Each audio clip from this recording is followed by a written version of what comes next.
Israel, known by some as the 51st state, has been the largest recipient of US military and economic aid since the Second World War. However, the critical area of tension between the US and Israel is their polar opposite stances on the question of a two-state solution where Israel and Palestine both exist as independent sovereign nations.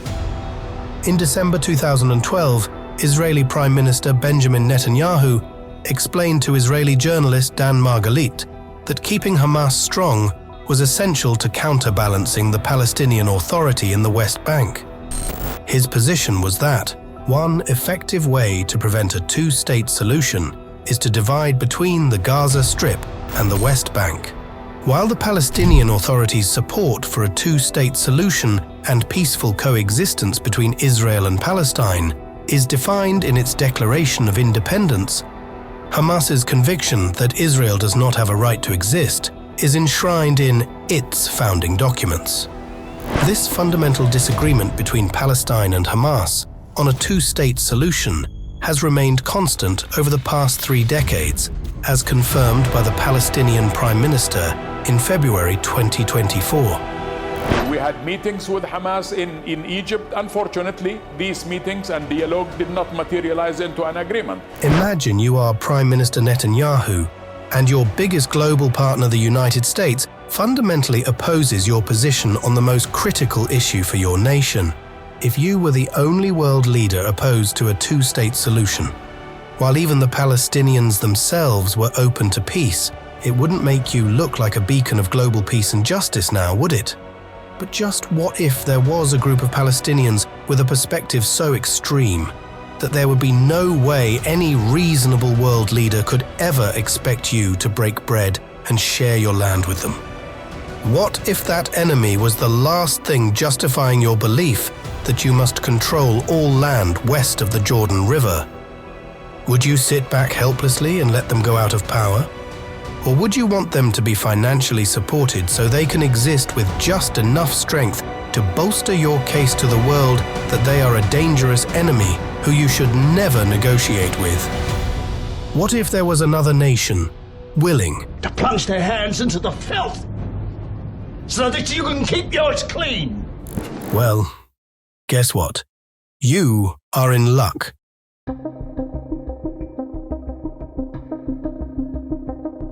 Israel's mourning continues, even as the clamor around Israeli Prime Minister Benjamin Netanyahu grows, questioning whether his policies helped prop up Hamas.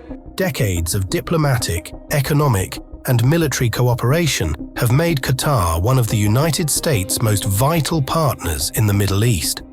Al Udeid Air Base is the largest US military installation in the Middle East, and more than $4 billion of weapons have been exported from the United States to Qatar since 2010.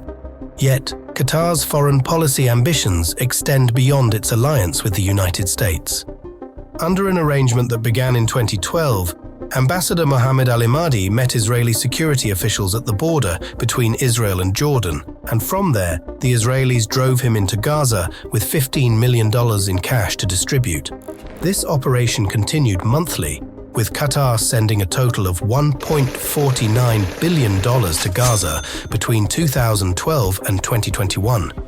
Even if there was zero corruption and Hamas never figured out how to directly get their hands on a single dollar of this humanitarian cash, the tax revenue alone was lucrative in enabling Hamas to build up its military.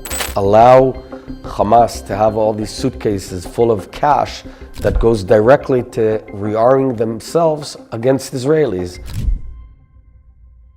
NATO, a symbol of America's world leadership, was established in 1949 to maintain security for European allies after World War II. The United States is by far the largest spender in NATO, taking the burden of high military spending off allies so that many can offer their citizens benefits unheard of for Americans, such as universal health care, tuition-free higher education and childcare support.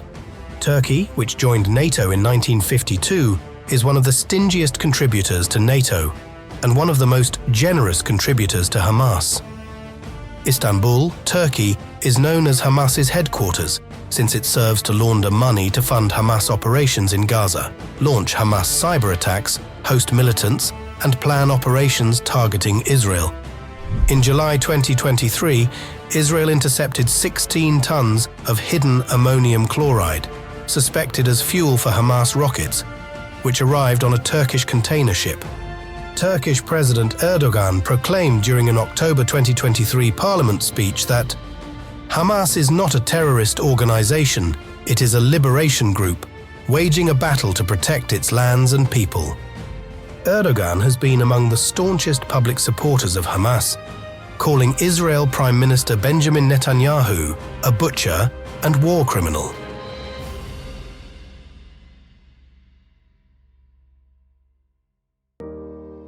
Imagine sending your hard-earned money to a humanitarian aid organization in Gaza out of the kindness of your heart.